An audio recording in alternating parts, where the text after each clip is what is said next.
Hello, everybody, and welcome to the Dorm Next Door podcast, episode 8. And that is 8 weeks straight with no breaks. So I have been doing this for 2 months consistently. And you know what?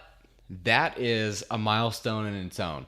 To do something faithfully for a longer period of time than many do it. I remember many times I've done CAD commitments in my life or whatever it was in the past, and there were times where I would skip. I would not be as consistent with whatever it was. I remember I did karate as a kid. I didn't want to go every week, and I didn't go every week. Even though that's kind of a weird digression, I have stayed faithful to this. I have been consistent every single Friday at 3 p.m., and it has been one of the best things I have ever done in my life. It's really cool to see yourself, hold yourself accountable to doing something on a consistent basis, being responsible, putting effort into something, making sure that the quality is decent, with what I have. And so this has been one of the coolest things ever, but it has also been a very interesting week. Not necessarily the most eventful week, I would say, because when I have all these responsibilities, I still make sure, for the most part, to stay kind of on top of and involved with and knowing what's going on in our country and in the world as the best as I can, to the best of my ability with the time that I have. I can't focus on it full time, but this week has had major implications to, I think, history. All of history. I think that what just occurred will go down in history. More about that as we get further into the podcast. However, to start off, EU, the European Union's president, Ursula von der Leyen, has just said in a speech that Europe is the values of the Talmud. So, not even the law, not the Pentateuch, not the Torah, not the Old Testament, which is what Christianity and Judaism have in common. It's what Europe was built on, was the values of Christianity. So not at the very least, at least something that Judaism and Christianity have in common, which is the first half of the Bible. No, not even that. It is the Talmud, much of which was written when the Jews were in Babylonian exile. So these are things that directly go against Christian values. And let me tell you, Christianity is the thing that made Western Europe what it is today. Writers like Voltaire, writers like John Locke had values that were embedded in the Christian faith, in their writings, which influenced modern government today, which had critiques on democracy and how government ought to play itself out. These people whose ideas helped Western Europe be what it is today have just been spat in the face by what the European Union president has just said today. I'm going to show you this clip. Take a look. Europe is the values of the Talmud, the Jewish sense of personal responsibility, of justice. So from what you can see here, this is a huge problem. It shows that Christianity in Europe is collapsing. I mean, just look at the Archbishop for the Catholic Church that represents England. Europe is going through one of the darkest times that it ever has been. It is not the Europe of 30 years ago. It's not the Europe of 20 years ago, 10 years ago. It is largely unrecognizable from the people that originally fought for its freedom. In World War II, the people that fought in all the wars over religion, the people that fought during the early days of the Anglican Church during the Middle Ages, that Europe, specifically Western Europe, not as much Eastern Europe, is over. Judaism, Islam specifically, are taking over the country demographically, and Judaism seems to be taking over the country institutionally. If Europe is the values of the Talmud, that means that they directly stand against Jesus Christ. Look for yourself what the Talmud says about Jesus and let me know what you think. Because I'm pretty sure no matter what, you're not going to like that too much. You're going to probably be appalled by what you see. Europe is the predecessor to what the United States of America will be. This is just the way it is. In 1997, they banned guns in the UK. It's basically nearly impossible to get your hands on one at this point. They've tried to do the same thing in the United States of America. However, Americans are just built different. They're the only ones in the history of mankind that fight for their freedoms because they know that they're given to them by God. And I mean, you can argue whomever else has done the same thing, not like Americans have. So we need to hold on to that. We cannot give, these people cannot be given an inch because they'll take a mile. They'll turn a tragedy into a means for them to gain political power.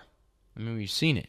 Every election cycle, awful things get exploited that people would be able to yield power and appeal to people's emotions for their vote. We see it every election cycle on different issues.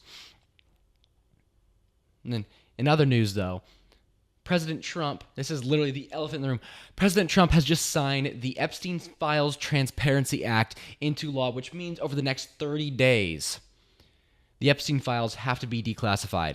And this is 90,000 plus documents that they have, that the government has relating to Jeffrey Epstein at the very, very least.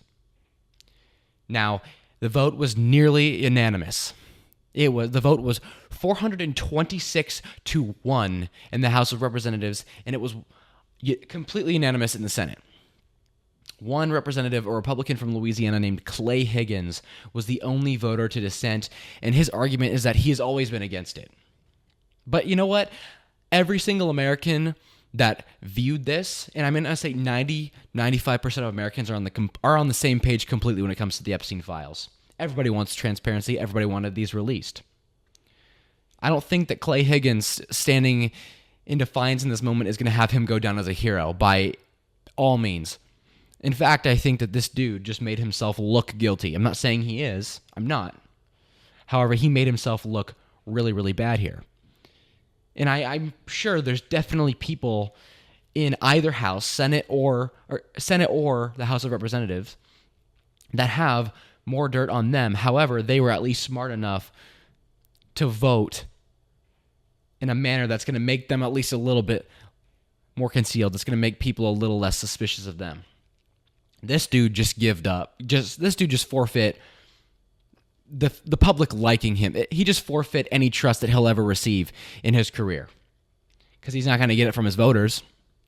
In fact, he should probably get primaried because those guys are up for election every 2 years. So we'll learn more about that guy. And in fact, that's really, really sketchy because he was the only one. But one thing that also does take me by surprise a little bit more is how all of a sudden, they're in favor of releasing these files. And that leads to the question, okay, well, what are they going to withhold if they're all of a sudden all in favor of signing this into law and also Trump put his pen to the paper? What are they going to hide from the American people? What are they going to try and do under our noses without us experiencing it, without us realizing it, without us discovering what's actually happening? I can remember the early days of the Trump administration. Pam Bondi, the Attorney General, literally said, the Epstein files are on my desk. Nothing came of that. I remember people like DC Drano, very, very well-known Instagram influencer, and other people, Jack Posobiec. These people went to the White House and then walked out with these binders that were supposed to be the Epstein files. That's what everybody thought. We were all really, really excited, and then nothing came from them. What even was that? And people did not let that go, which is really, really exciting because it seems like we've forgotten about everything that's been done right in front of our faces. We've been angry about many, many things in history over the last 20 years. We wanted answers to these things. We wanted answers after Trump got shot. We wanted answers in many different circumstances. But this was the one thing that we didn't let them make us forget about. But Pam Bondi and Kash Patel, a couple days ago, were in a press conference talking about the release of these files. Now, since over the next 30 days that they all have to be released, it seems like we are going to get a lot of answers. It seems like we're going to learn names. However, they said that at the risk that these files will impede on an ongoing investigation in the federal government, they can temporarily withhold information. That leads me to question, what loophole is our government going to exploit to make sure that we do not get valuable information? What are they going to do to ensure that they can keep at least the most important bits of these documents from people ever being able to read them? This is a very, very valuable question to ask. This is an important question to ask. And this means that we simply cannot let our guard down. This means that this is probably not the end of the fight. This means this is probably not the last step to full transparency. This means that we probably have more work to do. We'll see over the next 30 days. But I would not be surprised if we receive documents with a lot of blank spaces, with a lot of things crossed out, with a lot of lines completely blacked out. I would not be surprised if they tried to pull a fast one on the American people.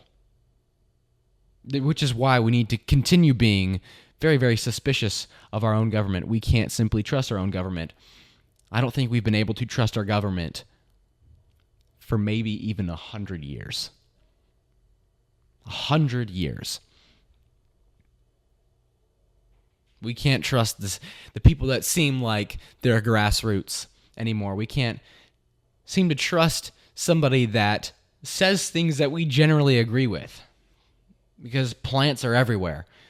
People who have financial backing from some of the most sketchy places, from some of the most sketchy people, tend to be hired because the government, whoever funds them, thinks that they are going to appeal to the masses.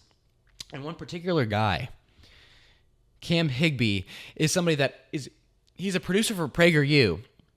Now, Dennis Prager is a Jewish politician, or a Jewish political commentator, a Jewish scholar, whom started a company called PragerU with the intent of educating the masses on conservative values, specifically the youth. So they aim at young adults and younger to teach them about conservative values. And one of their producers, Cam Higbee, who is also a conservative influencer that got a start on TikTok. Now, he's a conservative, but more or less, I think his values are more Republican rather than him trying to conserve other things.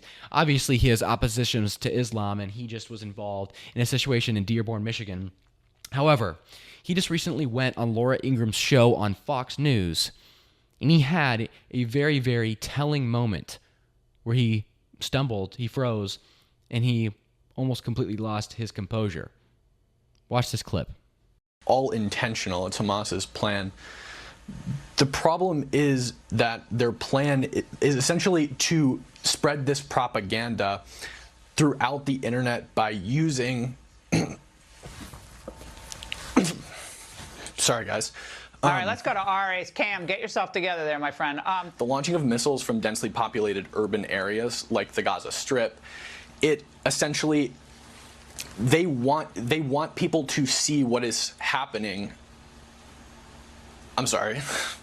That's all right. Ari, I want to get to this politically. When I first saw this video today, I sent it to my mom, and I asked her, I said, you of all people are going to know what happened. What on earth happened? It didn't even look like he choked on anything. He was live on air. I mean, I've embarrassingly choked on my own spit several times. That's not what that sounds. That's not what that looks like. That's not what happened. But what he's talking about, actually, I think, could be an indicator as to what really happened in this moment. He was talking about how pro-Palestine content is being pushed as propaganda on the masses on social media platforms so that their cause will lead viewers to see what they want to see, so that they can exploit people's emotions so that they can gain public support. And I think in this moment that he had a guilty conscience. I think that Cam, in this moment, knew that he was telling a complete lie. In fact, the truth is the exact opposite. What control does Palestine have over the media? None. Specifically in the United States, where it matters the most, where our money goes the farthest in this conflict. I think that he knows for a fact that the truth is that Israel has real control. Just recently, there was a $45 million deal done between the Israeli government and Google, which owns YouTube. This is in order to filter out things that are deemed to be anti-Semitic, which is just another hate speech battle. Because whoever gets to control the definitions of what hate speech and anti-Semitism are, get to control and impede on your First Amendment right. So I think in this moment, Cam knew he was telling a lie, and that guilty conscience manifests itself in some of the worst situations for the liar. I think that's exactly what happened to him in this moment. One of the things that Americans need to realize, and they need to remind themselves of when they lose hope, is that all things will come to light. Whatever is done in the dark will come to light. That's where the saying walls can talk pretty much comes from, is the fact that evils that exists in the internal hearts of human beings always come out, because issues, sin. Jesus even spoke about adultery in the heart being a great sin. It's being the same as actually committing adultery itself according to the law. Because somebody does not just become like that overnight. You cannot harbor lies. You cannot harbor hatred. You cannot harbor sin in your heart for an extended period of time without these things coming to light. Eventually, they will find a way to embarrass you in many cases. And in this moment, we saw that he couldn't get away with the narrative he was trying to push. The narrative that PragerU pays for. It's very, very interesting and telling what happened in that clip that I just showed you. And this was on national television. Laura Ingraham dismissed it. Laura Ingraham didn't really want to put up with it. She seemed kind of annoyed at the moment. But what happened. It's out there forever. It's out there. And I don't know if he's necessarily commented on it, but it was a super, super interesting situation. But the control over media is one of the things that gives whoever has it more power than whoever is even in office.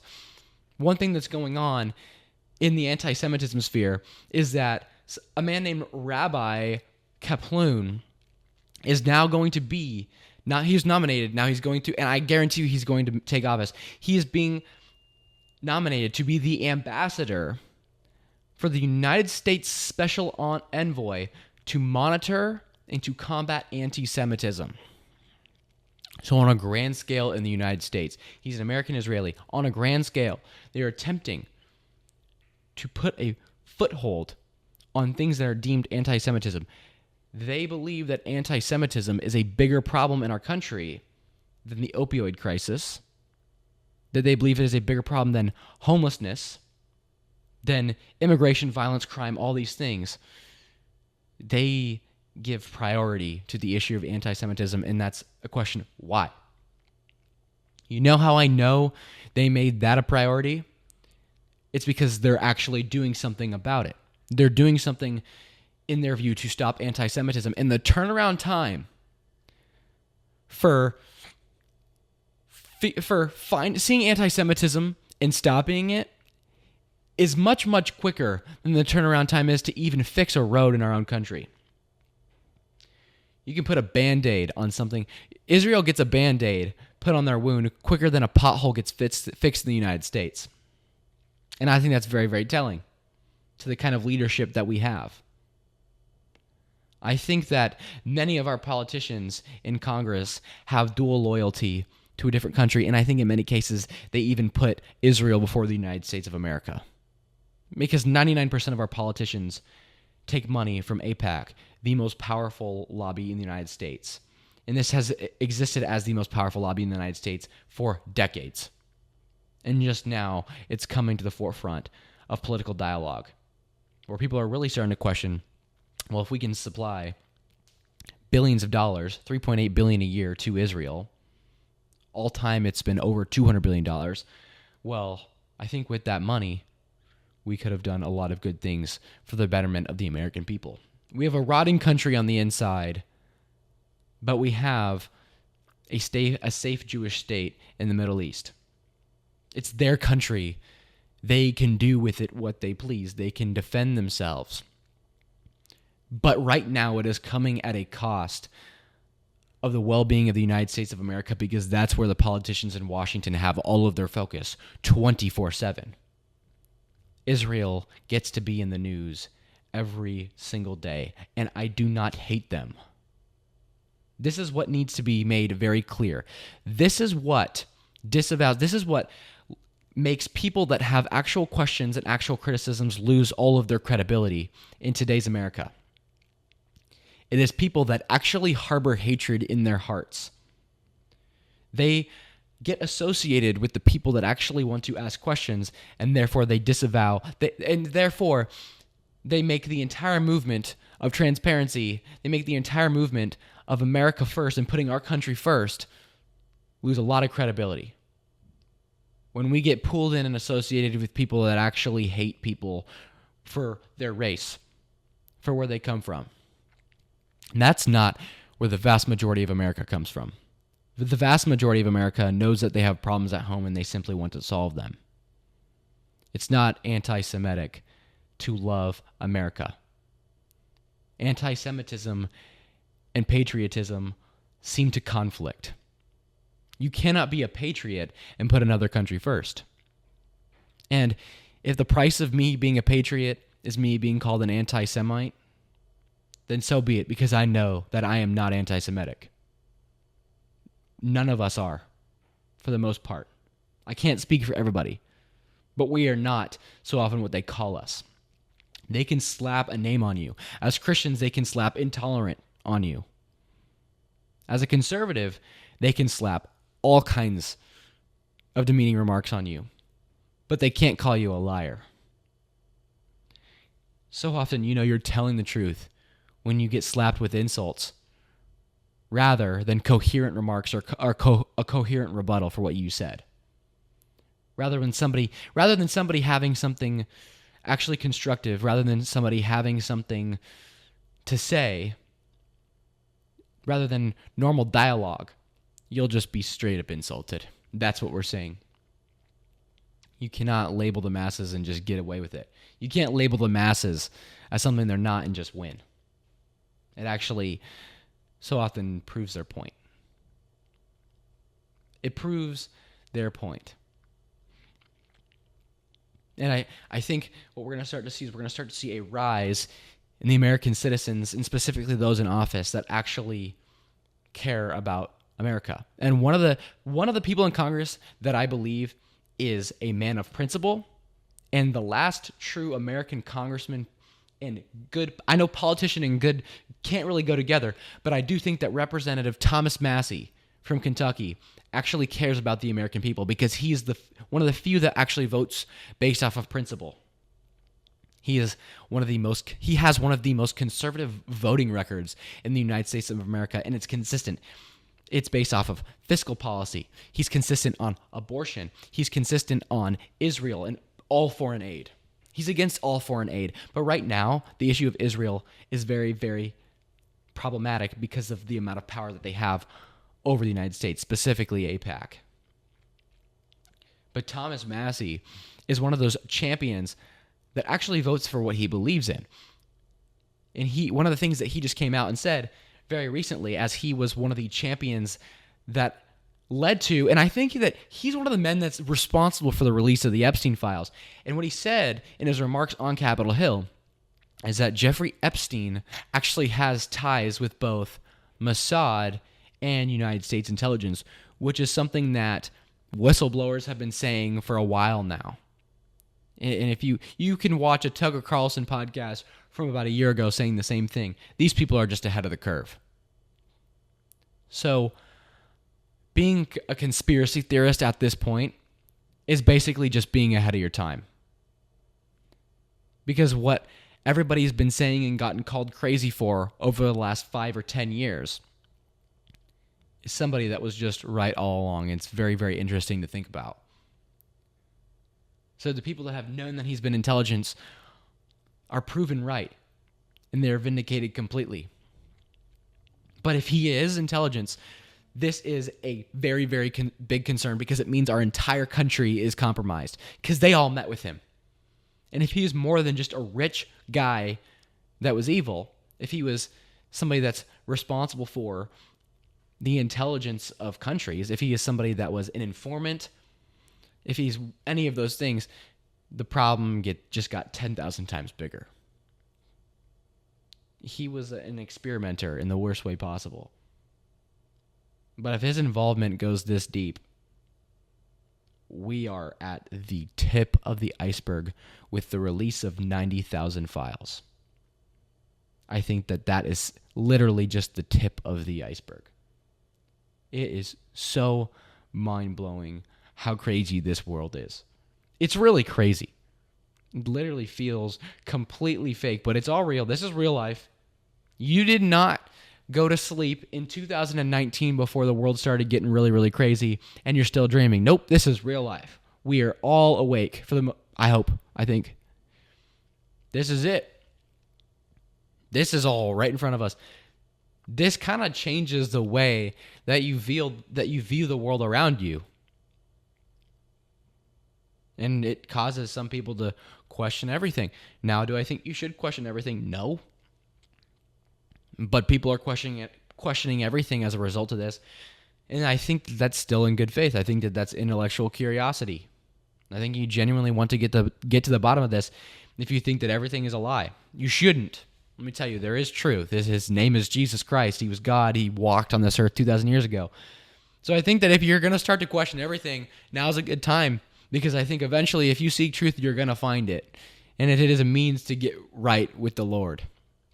So, hey, if Jeffrey Epstein is going to lead you to Jesus Christ, so be it. That's one of the weirdest sentences I've ever uttered in my entire life. But hey, so be it. I think right now, people are really starting to question the place that they put President Trump in their heart. As a kid, he was my hero. I remember being 9 years old, standing in front of my TV, watching him as he took on Hillary Clinton in the 2016 election. I didn't think he was going to win. I did not. And then later that night, I watched as he actually started to win. And from there, he was a champion. He was different. He made Americans excited about politics. He made Americans want to get involved, and I think we should all thank him for that.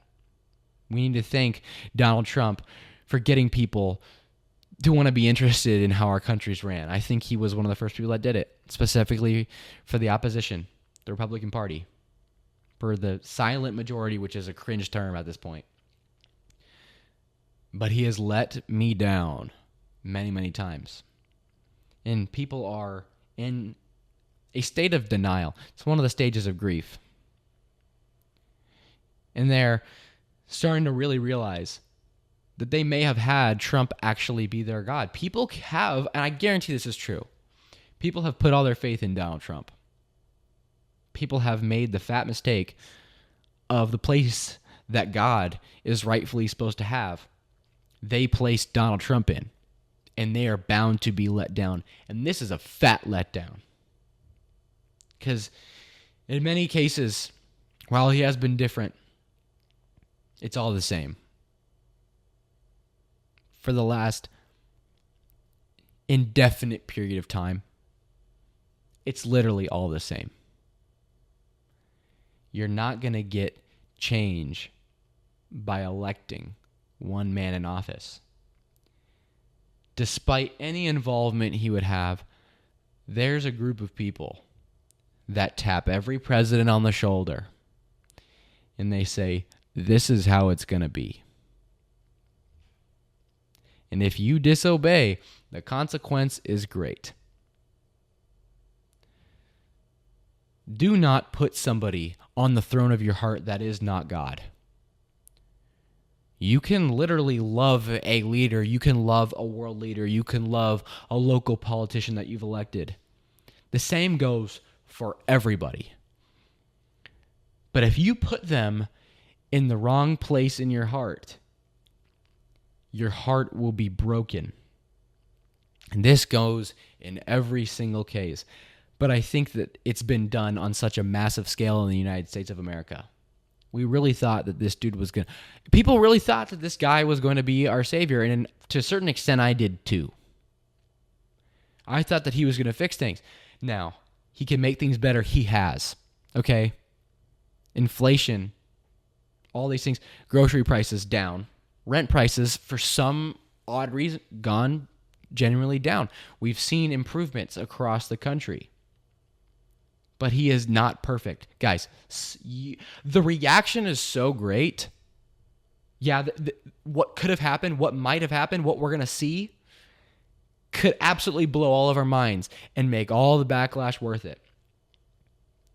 But I think a lot of what we're seeing is simply the mistake of people being shocked and really deeply hurt by the fact that President Trump let them down because of the mistake that they made by making him their God, whether they knew it or not.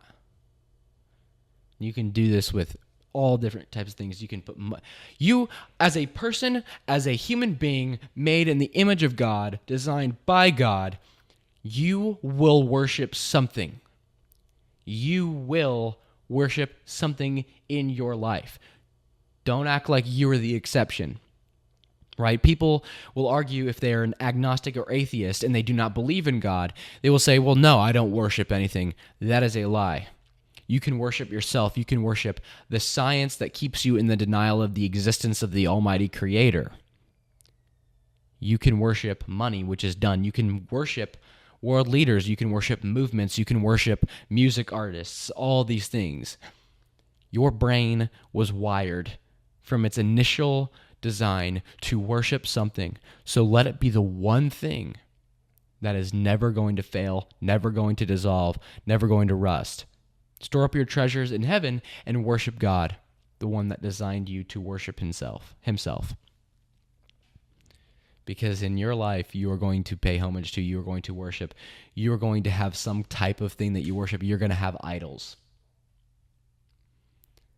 Nobody is the exception.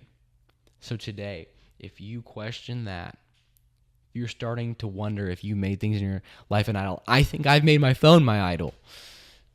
We've all made the mistake. But now is a really good time to check your heart and say, is God everything to me that he should be? Is he my everything? Or is something else taking that spot? I'm going to end on that. I'm so thankful that you listened to this episode of the Dorm Next Door podcast, episode 8. It's been great. That rhymed. I'm so thankful, though, that you listened to this full episode because we all have busy lives. We only have a few hours across the 7 days in a week, and I'm so thankful that you gave up part of an hour to listen to this episode. I'm thankful for your support. Just to listen means the world to me, and I'm so thankful that you decided to take this journey with me, and I hope that you have a great rest of your week, and whatever you're doing, just remember God. Remember that he is the source of every good thing. Just remember that he is the one that should be on the throne of your heart.